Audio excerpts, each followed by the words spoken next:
আসসালামু আলাইকুম প্রিয় দর্শক, আশা করি আপনারা সবাই ভালো আছেন।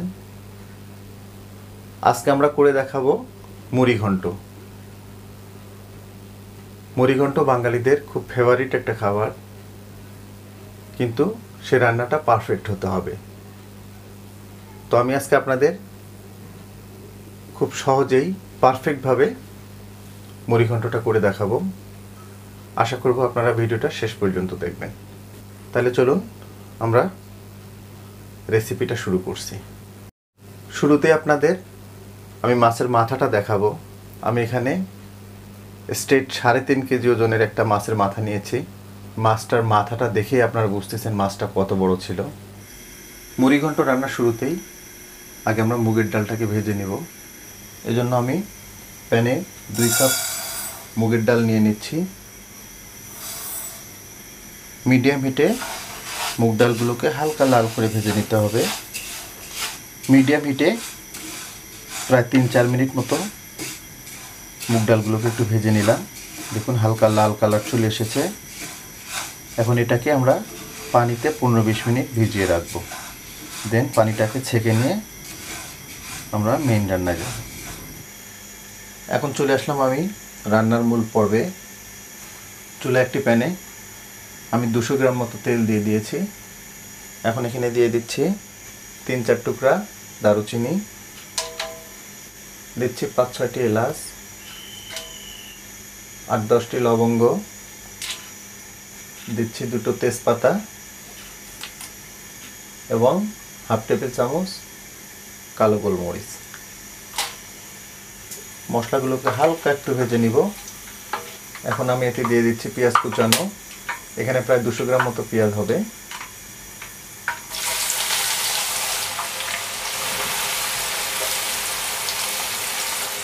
পেঁয়াজগুলোকে ব্রাউন করে ভেজে নিব, তবে একদম কড়া ব্রাউন না। আমি দেখাবো আপনাদের। পেঁয়াজটাতে দেখুন ব্রাউন কালার চলে এসেছে।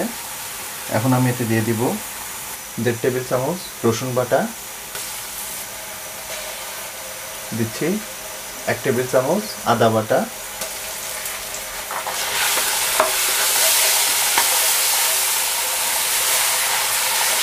রসুন এবং পেঁয়াজ বাটাটাকে হালকা করে একটু ভেজে নিলাম।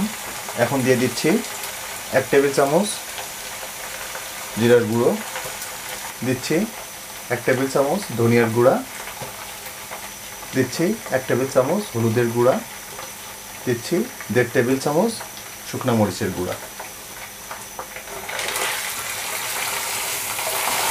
গুঁড়া মশলাগুলো যেন পুড়ে না যায় এই জন্য একটু পানি দিয়ে দিচ্ছি।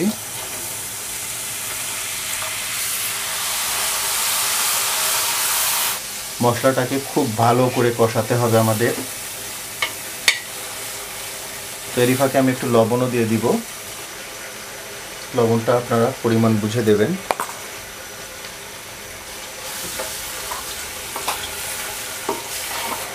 মশলাটাকে ভালোভাবে কষিয়ে নিলাম। দেখুন মশলা থেকে তেল ছেড়ে দিয়েছে। এখন আমি এতে মাছগুলো দিয়ে দিব। মাছগুলো দেখাচ্ছি আপনাদের। দেখুন মাথাটা প্রসেস করতে কিন্তু আমার প্রায় অলমোস্ট 1 ঘন্টা লেগে গেছে। তো মাছগুলো এখন আমি দিয়ে দিচ্ছি।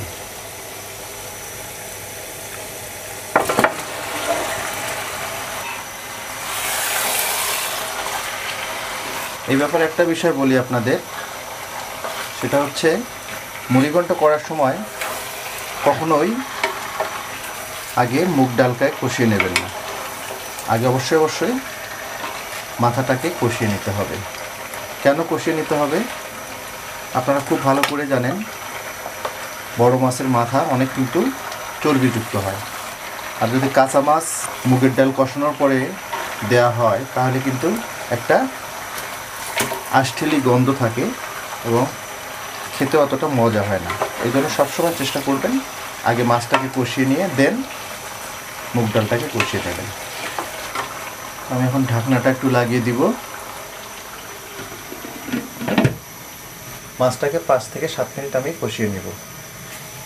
ফিরলাম আমি 5 মিনিট পরে।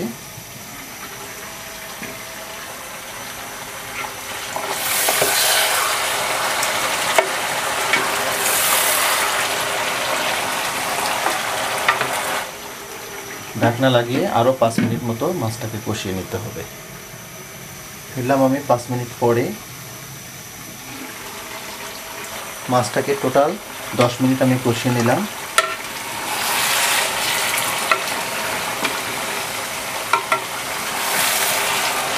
মাছটা কষানো হয়ে গেছে মোটামুটি। এই পর্যায়ে আমি মুগ ডালগুলো দিয়ে দিব।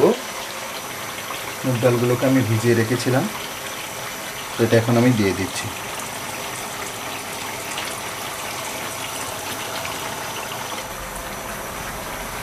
মুগ ডালটা সহ মাছগুলোকে আরো একটু কষিয়ে নিব।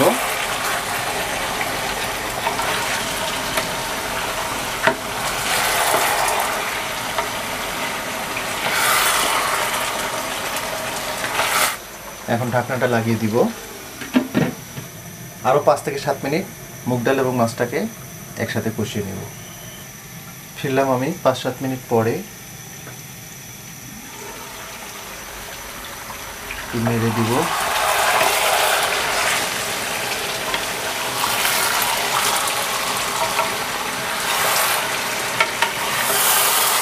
মুগ ডালগুলোকে মাছের সাথে প্রায় 5-7 মিনিট মতো আমি কষিয়ে নিলাম। এখন আমি এতে পানি দিয়ে দিব।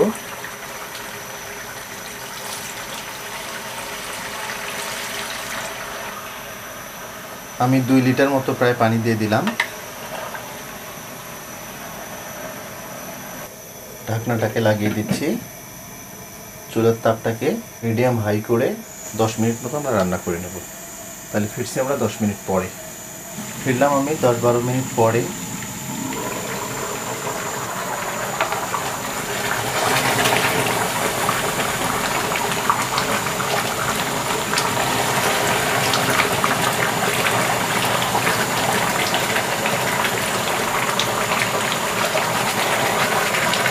মুড়িঘন্টটা কিন্তু আমাদের অলমোস্ট হয়ে গেছে। দেখুন, একটু দেখাই আপনাদের ডালটা সিদ্ধ হলো কিনা। দেখুন, চমৎকার সিদ্ধ হয়ে গেছে। তো এখানে আমি এখন একটু ভাজা জিরার গুঁড়া দিব। আমি এখানে 1 চা চামচ ভাজা জিরার গুঁড়া দিয়ে দিচ্ছি। চেষ্টা করবেন এই ভাজা জিরার গুঁড়াটা দিতে, তাতে করে খুব সুন্দর একটা ফ্লেভার আসবে। ফাইনালি একটু নেড়ে দিব।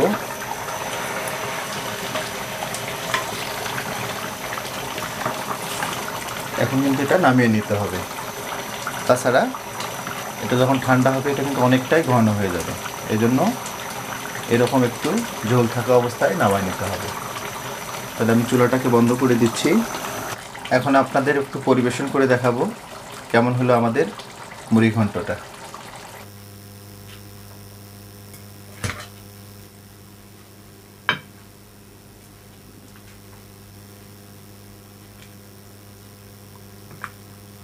প্রিয় দর্শক, দেখুন কতটা চমৎকার লাগতেছে আমাদের মুড়িঘন্টটা। এইভাবে জাস্ট একবার মুড়িঘন্ট বানায় খাবেন, এর স্বাদ সারা জীবন মনে রাখবে। তো যাই হোক প্রিয় দর্শক, আশা করব আমার এই ভিডিওটা আপনাদের একটু হলেও ভালো লাগবে।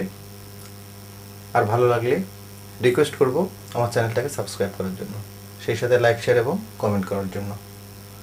তো আজকে এই পর্যন্তই। আবার নতুন কোনো রেসিপি নিয়ে আপনাদের সামনে হাজির হব। সেই পর্যন্ত সবাই ভালো থাকবেন, সুস্থ থাকবেন এবং নিরাপদ থাকবেন। আল্লাহ হাফেজ।